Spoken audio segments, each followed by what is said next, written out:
We have to stop pretending that countries that just hold an election where sometimes the winner somehow magically gets 90% of the vote because all the opposition is locked up or can't get on TV is a democracy. Democracy depends on strong institutions, and it's about minority rights and checks and balances and freedom of speech and freedom of expression and a free press and the right to protest and petition the government and an independent judiciary and everybody having to follow the law.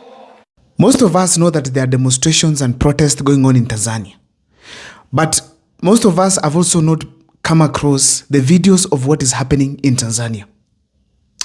So I took my time to listen to a person by the name The News Guy who is on TikTok.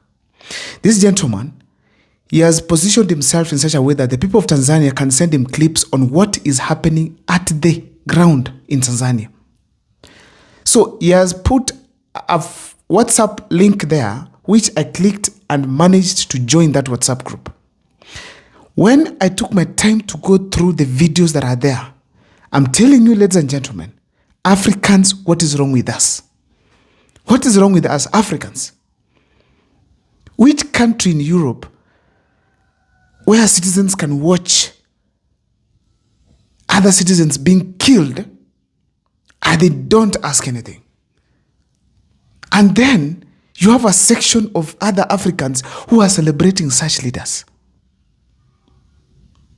I'm telling you, when I went to that WhatsApp group, Tanzanians were lying down like sacks of maize, piled sacks of maize, bodies of young men and women, piled, blood all over, in the streets of Tanzania. Some of them, they were like somewhere close to a hospital or something. Deaths recorded in Tanzania. Then you'll get a leader in parliament praising people who have engaged in this kind of a massacre. That is not fair. Something must be wrong with Africans. That's why we'll always continue being slaves. We'll always be slaves, even to ourselves to some extent. Which country can allow people to be killed that way? Which police force can allow people to be killed that way? Which army can allow people to be killed that way and they just keep quiet? Which army can allow that? In the US, in Europe, can that happen just like that? No way. We've seen protests in UK. We have seen protests all the way in France. And in fact, in France, there have been so many. But do we see bodies piled in the streets like that? Killed, shot, bleeding, blood all over? Which type of a nation, which type of a character are we presenting as Africans when such things happen to the people of Africa? Africans killing themselves? Then we blame the West? Then we blame the East? No way. This is unacceptable. Let's just be honest here. There is no way someone can just kill other people that way, just to remain in power for 5 years. You have kids in your home. Then you allow other kids to be killed like chicken, slaughtered in the streets of Tanzania? No way. No way. We need to stand with the people of Tanzania. Lazima tujiunge na wenzetu wa Tanzania tusema hapana. When we had protests here in the country, some of us were killed. Some of us survived. Some of those were abducted. And some Tanzanians were like, this is not fair, some of them. But the majority did not understand what is happening here. But as Kenyans who know what this is, let's stand against it. Let's stand with the Tanzanians. And this message has to go really to the president of Tanzania, Mama TANZANIA'S Suluhu. That is not expected from a woman. No way. That is not expected from a woman. Women in leadership, they need to be tolerant. You put in jail people who are supposed to be opponents. Then you call yourself a leader. You ensure that every strong opponent is in jail. Then you go to the ballot. Against who? After that has happened, people come out and raise their voices. They get slaughtered in the streets of Tanzania.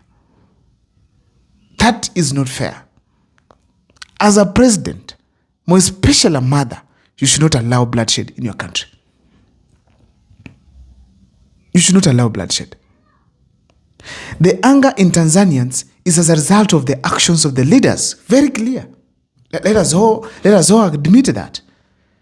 The Tanzanians did not just come up to protest because they felt like it's something they need to do to enjoy themselves. No. These have been very peaceful people. The Tanzanians came out to the street to demonstrate simply because of the actions by their leaders, led by the president. Period.